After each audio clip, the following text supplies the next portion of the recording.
Ton évolution spirituelle est bloquée, tu n'arrives pas à sortir de la dépression ou tout simplement tu n'arrives pas à méditer, cette vidéo est pour toi. Salut, moi c'est Mélanie, thérapeute énergétique holistique quantique et autant je sais toujours pas me coiffer, autant les différents corps énergétiques, ça me connaît. Et dans cette vidéo, je vais t'expliquer pourquoi tu n'arrives pas à sortir de la dépression, pourquoi tu es bloqué dans ton développement spirituel, pourquoi tout simplement tu n'arrives pas à méditer. Tout ça, ça a des points communs et je vais te les expliquer. Si tu veux enfin comprendre ce qui t'empêche d'avancer et avoir les clés pour débloquer ton énergie, pour accéder au niveau supérieur de conscience, reste bien avec moi jusqu'à la fin. L'erreur la plus fréquente, c'est de ne pas avoir d'objectif clair. Et tout doit avoir un objectif dans la vie, tout. Sinon, il n'y a pas de sens à faire les choses. Les anciennes générations, mais certaines personnes de la mienne, travaillent pour avoir une reconnaissance, une place dans la société, pour partir en vacances. Aujourd'hui, ça n'a plus de sens pour beaucoup de monde. Beaucoup de personnes maintenant vont travailler pour s'épanouir personnellement ou avoir du temps libre ou juste pour financer un mode de vie qui leur convient. Ils n'ont pas le même sens, le même but par rapport et leur même relation au travail. Donc quand tu sais pourquoi tu fais les choses, eh bien tout devient beaucoup plus fluide. Et ça fonctionne pour tout. Qu'est-ce que tu recherches dans ta vie de couple? Qu'est-ce que tu recherches dans ta vie de famille? Qu'est-ce que tu recherches dans ton travail? Qu'est-ce que tu recherches dans ton développement spirituel? Et c'est la même chose pour la méditation. Si tu galères à méditer, c'est peut-être parce que tu n'as pas d'objectif précis.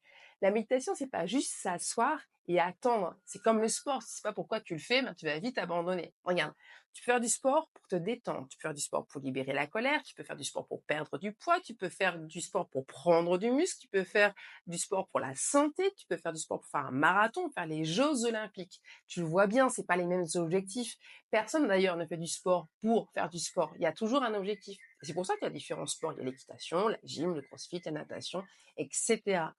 La méditation, c'est pareil. Pourquoi tu veux méditer? Est-ce que tu veux te relaxer après une journée stressante? Est-ce que tu veux te connecter à la lumière, à l'univers? Est-ce que tu veux ressentir plus d'ancrage avec la terre, avec la nature? Est-ce que tu as une question à poser? Est-ce que tu veux écouter ton cœur? Est-ce que tu veux te reconnecter à toi-même? Ce n'est pas la même intention. Et si tu ne définis pas ton intention avant de méditer, ton mental, il va vagabonder. Et qu'est-ce que tu vas dire? J'y arrive pas, je suis nulle. La méditation, c'est pas pour moi. Alors que le problème, c'est pas toi. C'est juste que tu ne sais pas ce que tu veux en tirer. Donc, avant chaque méditation, pose-toi cette question. Pourquoi je médite aujourd'hui? Une fois que tu as ton intention, la méditation va devenir beaucoup plus puissante et beaucoup plus fluide. Et bien, pour le développement spirituel ou sortir de la dépression, ça va être exactement la même chose. Qu'est-ce que tu recherches quand tu entames un chemin spirituel? Non seulement ça va t'aider à choisir ton mentor, ton coach, ton thérapeute, mais surtout tu vas aller beaucoup plus vite. Pour sortir de la dépression, pourquoi tu veux en sortir? La plupart des personnes vont dire je veux aller mieux, je veux reprendre goût à la vie. Ouais, ok, mais plus exactement. Où veux-tu être? Avec qui? Dans quel environnement? Quel travail? Est-ce que tu veux le faire pour toi? Est-ce que tu veux le faire pour pas léguer ça à tes enfants? Est-ce que tu veux le faire pour ta famille? Pour ton toi enfant? Quand on est en dépression, on a énormément de mal à se poser cette question. On va dire, voilà, je veux juste être bien. Ok, mais ça, je vais l'apprendre dans les accompagnements. Est-ce que tu veux rire? Est-ce que tu veux avoir des activités sociales? Est-ce que tu veux travailler? Est-ce que tu veux couper les ponts avec certaines personnes? Est-ce que tu veux trouver l'amour? Est-ce que tu veux avoir confiance en toi? Est-ce que tu veux trouver un sens à ta vie, ta mission de vie? Parce qu'en fait, être heureux et heureuse, ça va pas être la même chose pour tout le monde. Et ça, pour moi, c'est vraiment le point de départ. Car si tu sais pas où tu veux aller, comment tu veux choisir ta thérapie? Si tu veux apprendre à chanter, ça va pas être le même prof si c'est de l'opéra ou du rap. C'est comme dire à Google Maps, moi je voudrais partir en vacances. Ouais, mais tu veux partir où?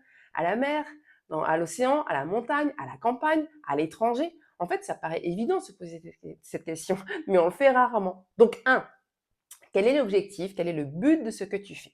Maintenant que tu sais ça, pourquoi ça bloque? Eh bien, parce que souvent, on fait les choses dans le désordre ou sur un seul niveau, ou parfois, c'est un peu les deux.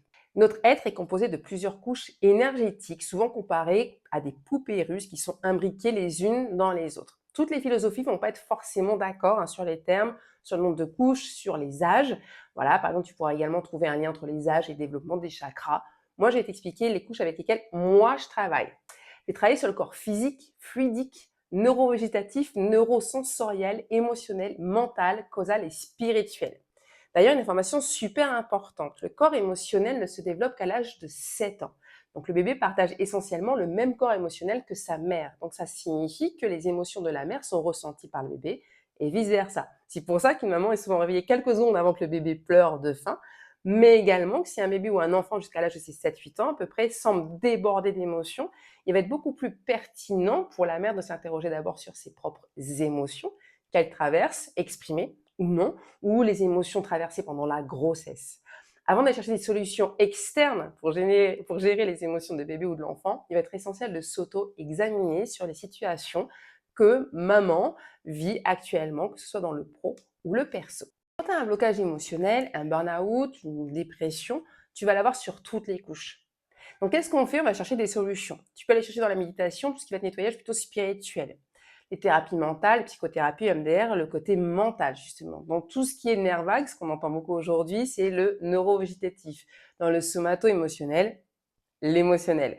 Dans tout ce qui va être vie antérieure, transgénérationnelle, on va aller chercher le causal. Dans le yoga, le Kundalini Yoga par exemple, on va être sur le corps physique. Et tout ça, c'est cool, hein. Tout ça, c'est juste et c'est super intéressant. Mais quand tu fais ça, soit tu traites un seul aspect, au mieux, soit tu vas le faire dans le mauvais sens. En fait, tu dois vraiment comprendre que pour t'élever spirituellement ou guérir d'une blessure profonde, il est essentiel de comprendre un principe fondamental qu'on appelle souvent la loi d'inversion. Pour accéder aux couches supérieures de ton être, tu dois d'abord purifier et harmoniser les couches inférieures.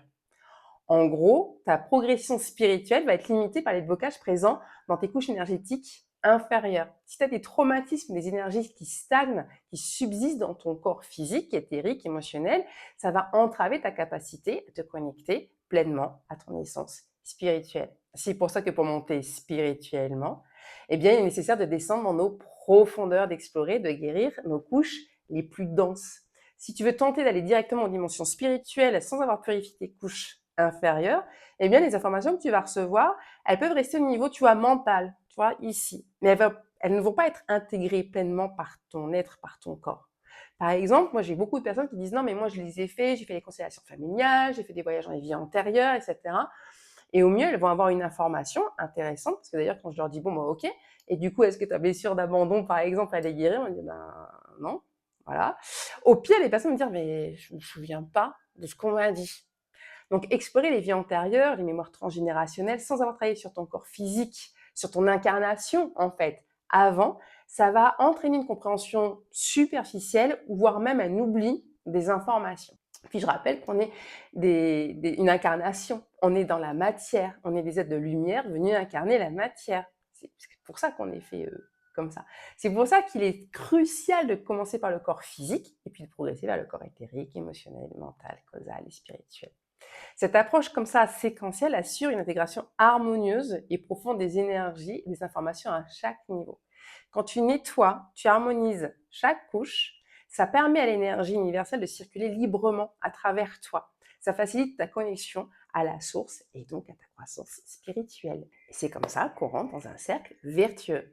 Plus tu vas faire rentrer la lumière dans tes parts d'ombre en partant du corps physique, plus cela fera comme de la lumière, tu vois, qui pénètre dans chaque corps, comme un bouclier en fait. Ta lumière va partir de l'intérieur vers l'extérieur. Ton cœur, ton corps, tous tes corps en fait vont pouvoir s'ouvrir. Et ainsi, ça t'ouvre la voie à une ouverture spirituelle vers la couche, on va dire, la plus éloignée, puis en même temps la plus profonde, tu vois. Et alors de là, tu peux imaginer que cette lumière repénètre dans les différents corps dans le sens inverse, qui redonne une nouvelle lumière dans les parts d'ombre. C'est pour ça que, par exemple, tu vas avoir une blessure, tu peux refaire surface au fil de ta vie, mais ta compréhension, le nettoyage ne va pas se faire sur les mêmes couches, ne va pas se faire de la même manière. Tu ne vas pas l'appréhender de la même manière au fil du temps où tu vas travailler. Ta blessure d'injustice, d'abandon va te donner, avant de commencer ton chemin, par exemple, tu vas avoir des problématiques mais vraiment physiques, tu vois, de colère, d'angoisse, des pleurs, des comportements exacerbés. Puis au fur et à mesure, ton comportement face à cette blessure va changer. Ton regard va changer. Et le nettoyage va être de plus en plus profond, jusqu'à dire, tiens, c'est intéressant, là, la situation, elle bouscule quelque chose en moi, et là, tu vas pouvoir méditer, tu vas pouvoir te connecter à ton propre divin, ton cœur, pour te demander, tiens, qu'est-ce que ça dit de moi? Qu'est-ce que je dois travailler actuellement? Et c'est pour ça que dans mes accompagnements, on travaille dans cet ordre-là, corps physique, fluidique, neurovégétatif, neurosensoriel, émotionnel, mental, en même temps, lors des séances de médecine énergétique chinoise biodynamique. On va continuer sur le mental tout au long du processus. On va aller dans le causal avec tout ce qui est transgénérationnel et vie antérieure. Et puis le spirituel pour aller à la rencontre des guides et des annales akashiques. Et comme ça, quand tu as fait ça, en fait, tu as les clés pour appréhender la vie et les challenges avec un autre regard. Oui, parce que oui, tu vas avoir des challenges toute ta vie. Voilà, et des leçons à apprendre. Sinon, ça serait pas drôle.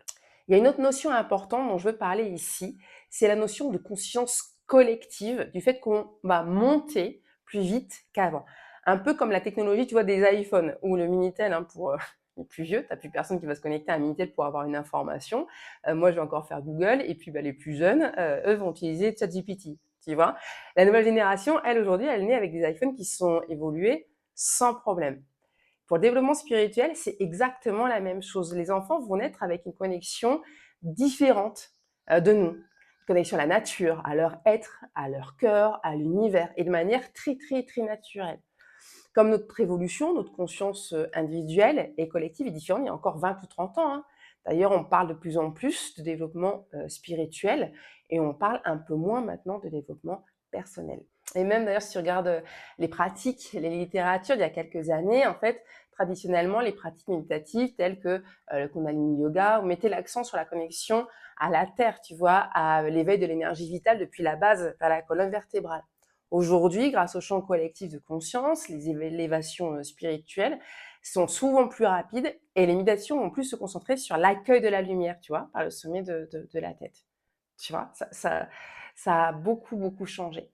Cette évolution reflète une accélération énergétique globale, comparable aux avancées technologiques rapides, comme ce qu'on disait, le passage des premiers iPhones au modèle actuel, c'est ce que je disais. Puis cette évolution elle est naturelle. Il y a 100 ans, les psys, c'était pour les fous. Il y a 40 ans, je me souviens, les ostéos, c'était des charlatans. Et il y a 25 ans, parler d'énergie, c'était que pour les illuminés, tu vois. Donc, comme j'aime à dire, les fous d'aujourd'hui sont les savants de demain. Et voilà, c'est aussi pour ça que de ce fait, le processus de guérison et d'élévation spirituelle vont être beaucoup plus rapides qu'avant. On a accès à différentes énergies beaucoup plus rapidement. C'est aussi pour ça qu'aujourd'hui, pour sortir de la dépression, les thérapies qui travaillent sur toutes ces couches énergétiques sont plus rapides que les thérapies, on va dire, un peu plus anciennes. Voilà. Les consciences sont également énormément évoluées quant à tout ce qui est prise de médicaments. Donc certes, bon, le travail, ça va pas être moins difficile, parce que quand on doit aller chercher de plus grosses parts d'ombre, c'est pas forcément agréable, c'est pas forcément plus cool, mais en tout cas, c'est beaucoup plus rapide. En résumé, notre être est composé de multiples couches énergétiques, chacune jouant un rôle essentiel dans notre expérience humaine et spirituelle.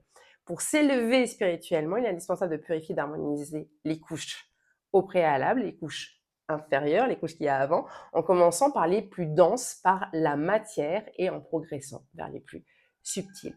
Souviens-toi, la véritable ascension spirituelle commence par une descente consciente dans nos profondeurs pour guérir et libérer ce qui nous retient. C'est qu'en faisant ce travail intérieur qu'on peut véritablement te connecter, on peut véritablement se connecter à notre essence divine, à notre propre divin, notre cœur, et à la source universelle, à l'univers. Si tu veux en savoir plus, je t'invite à me rejoindre sur Instagram. Tu peux m'envoyer un message privé avec le mot OSE pour commencer ensemble le chemin de guérison, de transformation. Merci d'avoir regardé cette vidéo jusqu'au bout. Pense à liker, t'abonner, partager si tu as trouvé ce contenu utile. Je te dis à très bientôt.